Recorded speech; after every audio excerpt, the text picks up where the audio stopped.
இப்போ நீங்கள் ப்ரிவியூவில் பார்த்த மாதிரியான ஒரு ட்ரெண்டிங்கான 3D வீடியோவை அதுவும் இதுவரை நம்ம சேனலில் போட்ட 3D வீடியோவில் எல்லாத்தையும் என்ன பண்ணியிருப்போம்னா இங்கிலீஷில் டெக்ஸ்ட் வர மாதிரி தான் நம்ம டைப் பண்ணி போட்டிருந்துருப்போம். ஆனால் இந்த வீடியோவில் கொஞ்சம் டிஃப்ரெண்ட்டாக தமிழில், அதுவும் நிறைய பேர் தமிழில் தான் கேட்டுகிட்டே இருந்தீங்க. ஸோ நீங்கள் கேட்ட மாதிரியே தமிழில் பின்னாடி பேக்ரவுண்டில் டெக்ஸ்ட் வர மாதிரியான 3D எஃபெக்ட்டை எப்படி இப்போ ஈஸியாக மேக் பண்ணுறது அப்படின்றத இந்த வீடியோவில் பார்க்க போகிறோம். ஸோ இந்த வீடியோவுக்கு ஃபஸ்ட்டு தேவையான பார்த்தீங்கன்னா இந்த மாதிரி நீங்கள் எடிட் பண்ண போகிற உங்களோட ஒரு ஃபுல் ஸ்க்ரீன் இமேஜ், அதாவது நீங்கள் நடந்து வர மாதிரி இமேஜ்.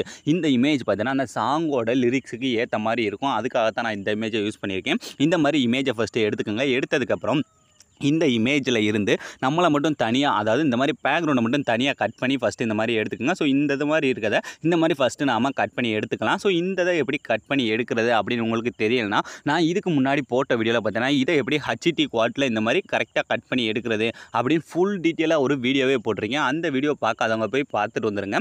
அதுக்கடுத்து இப்போ நமக்கு இமேஜ் எல்லாமே ரெடி ஆகிடுச்சா, இதுக்கடுத்து இதில் நான் ஆல்ரெடி சொன்ன மாதிரி இதில் வந்து தமிழ் தான் யூஸ் பண்ணியிருப்பேன். அதாவது நீங்கள் அந்த ப்ரீசெட்டை ஃபஸ்ட்டு ஓப்பன் பண்ணுங்கள். உங்களுக்கு அந்த ப்ரீசெட்டை ஓப்பன் பண்ண உங்களுக்கு ஒரு ஐடியா கிடைச்சிடும். இதில் வந்து பார்த்தீங்கன்னா ஃபஸ்ட்டு நான் என்ன பண்ணியிருக்கேன்னா இந்த மாதிரி தமிழ் டெக்ஸ்ட்டை தான் கொடுத்துருக்கேன்னா இந்த டெக்ஸ்ட் எல்லாத்துலேயும் யூஸ் பண்ணியிருக்க ஃபாண்டு அதுதான் ரொம்ப முக்கியமானது.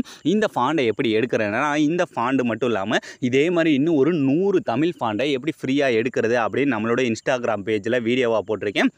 அந்த ஃபாண்டோட லிங்க் எல்லாமே நம்மளோட டெலிகிராம் சேனல்லையும் கொடுத்துருக்கேன். ஸோ அந்த ரெண்டோட லிங்க்குமே கீழே டிஸ்கிரிப்ஷனில் இருக்குது. ஃபஸ்ட்டு நம்மளோட இன்ஸ்டாகிராம் பேஜை ஓப்பன் பண்ணி அதில் நான் போட்டிருக்க வீடியோவை பார்த்தீங்கன்னா உங்களுக்கு அந்த ஃபாண்ட் எல்லாத்தையும் எப்படி டவுன்லோட் பண்ணி அதை எப்படி யூஸ் பண்ணுறது அப்படின்ற ஒரு ஃபுல் ஐடியாவே கிடச்சிடும். இதில் ஃபஸ்ட்டு நீங்கள் ஃபாண்ட் எல்லாத்தையுமே கரெக்டாக இன்புட் பண்ணி வச்சுக்கோங்க. இன்புட் பண்ணிவிட்டு இதில் எப்படி ஃபாண்டை ஃபஸ்ட்டு சேஞ்ச் பண்ணுறேன்னா ஃபஸ்ட்டு ஏதாவது ஒரு டெக்ஸ்ட்டை டச் பண்ணிட்டு கீழே இருக்க அந்த எடிட் டெக்ஸ்ட் போங்க. போனேன் அந்த மேலே பார்த்தீங்கன்னா அந்த ஃபாண்டு பக்கத்தில் ஆரோ மார்க் இருக்கா, ஜஸ்ட் அந்த ஆரோ மார்க்கை டச் பண்ணி இல்லை கீழே இருக்க வியூ ஆல் ஃபாண்ட் அப்படின்றக்குள்ளே போனீங்கன்னா இதில் நீங்கள் இன்புட் பண்ணி வச்சிருக்க ஃபாண்ட்ஸ் எல்லாமே இருக்கும். இதெல்லாம் பார்த்தீங்கன்னா இங்கிலீஷ் ஃபாண்ட்ஸ். ஸோ கீழே பார்த்தீங்கன்னா நான் இன்புட் பண்ணி வச்சுக்க அந்த தமிழ் ஃபாண்ட்ஸ் எல்லாமே இருக்கும். ஸோ இதில் உங்களுக்கு எந்த ஃபாண்ட் நான் யூஸ் பண்ணியிருக்கேன் தான் பண்ணலாம் இல்லை, உங்களுக்கு எந்த ஃபாண்ட் பிடிச்சிருக்கோ அந்த ஃபாண்டை நீங்கள் செலக்ட் பண்ணால் மட்டுமே போதும். ஆட்டோமேட்டிக்காக சேஞ்ச் ஆயிடும். சேஞ்ச் ஆனதுக்கப்புறம் இப்போ இந்த மேலே இருக்க டிக் ஐக்கான ஃபஸ்ட்டு டச் பண்ணிடுங்க.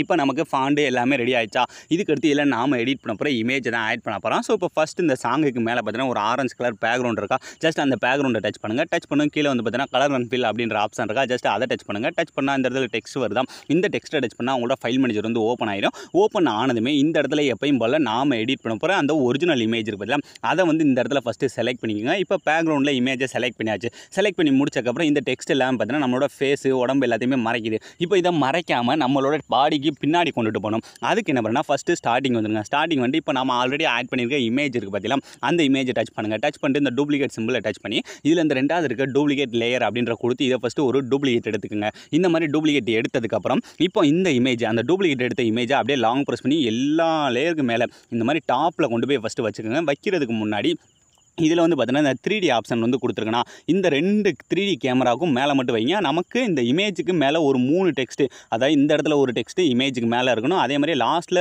2 டெக்ஸ்ட் வந்து நம்மளோட இமேஜுக்கு மேலே இருக்கணும். இதை மட்டும் கரெக்டாக பார்த்துக்குங்க. பார்த்ததுக்கப்புறம் இப்போ நாம் மேலே ஆப்பில் கொண்டுட்டு போய் வச்சுருக்க பார்த்தீங்கன்னா இமேஜ் அதில் வந்து நாம் PNG-யாக சேஞ்ச் பண்ணணும். அதுக்கு ஃபஸ்ட்டு அந்த இமேஜை டச் பண்ணிட்டு கீழே இருக்க கலர் அண்ட் ஃபில் போங்க. போனிட்டு இந்த டெக்ஸ்ட்டை டச் பண்ணி உங்களோட ஃபைல் மேனேஜர் ஓப்பன் பண்ணதுமே இப்போ நாம் இந்த இமேஜ்லேருந்து கட் பண்ணி வச்சுருக்கோம் பார்த்தீங்கன்னா நம்மளை மட்டும் தனியாக அதை ஃபஸ்ட்டு செலக்ட் பண்ணிவிட்டு இந்த மேலே இருக்க ப்ளஸ் ஐக்கான கொடுத்தாலே போதும்.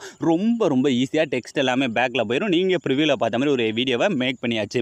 இப்போ எல்லாமே பர்ஃபெக்டாக பண்ணியாச்சா, இதுக்கடுத்து இந்த டெக்ஸ்ட் எல்லாத்தையுமே உங்களோட இமேஜுக்கு ஏற்ற மாதிரி நீங்களே வந்து அரேஞ்ச் பண்ணிக்கலாம். அது எப்படி பண்ணுறேன்னா இப்போ என்னோட டெக்ஸ்ட்டில் பார்த்தீங்கன்னா ஒரு சில, அதாவது என்னோட இமேஜோட இடத்துக்கு ஏற்ற மாதிரி தான் நான் இப்போ வச்சுருப்பேன். இப்போ இந்த இடத்துல இந்த ஐயா அப்படின்றலாம் டச் பண்ணி இந்த மூவ் அண்டர்ஸ்மாக போயிட்டு ஸோ இதை எனக்கு எந்த இடத்துல ஸ்பேஸ் இருக்கோ, அதாவது எனக்கு எந்த இடத்துல அடுத்த டெக்ஸ்ட்டை மறைக்காமல், ஸோ இப்போ கொஞ்சம் நான் கீழே இறக்கி வச்சுக்கிறேன். இந்த மாதிரி ஃபுல்லாக தெரிகிற மாதிரி இல்லை அதோட சைஸை நீங்கள் கம்மி பண்ணாலும் பண்ணிக்கலாம். இந்த மாதிரி உங்களோட இமேஜுக்கு ஏற்ற மாதிரி நீங்கள் இந்த டெக்ஸ்ட் எல்லாத்தையுமே நீங்களாக மேனுவலாகவே மூவ் பண்ணி அரேஞ்ச் பண்ணிக்கோங்க. நீங்கள் உங்களுக்கு எல்லாமே பர்ஃபெக்டாக கொடுத்துட்டு இனி உங்களுக்கு தேவையான இடத்துல நீங்கள் வச்சு இதை யூஸ் பண்ணிக்கோங்க. ஸோ ஆலாம் ஃப்ரெண்ட்ஸ், இப்போ ஈஸியாக பார்த்தீங்கன்னா வீடியோட லாஸ்ட் வர ஒரே கிளிக்கில் நீங்கள் ப்ரிவியூவில் பார்த்த மாதிரி 3D வீடியோவை மேக் பண்ணியாச்சு. ஸோ இதே மாதிரி இன்னும் உங்களுக்கு என்னென்ன இன்ட்ரெஸ்டிங்கான வீடியோஸ்லாம் வேணுமோ ஸோ அது எல்லாத்தையுமே மறக்காமல் கமெண்ட் செக்ஷனில் கமெண்ட் பண்ணுங்கள். So thanks for watch.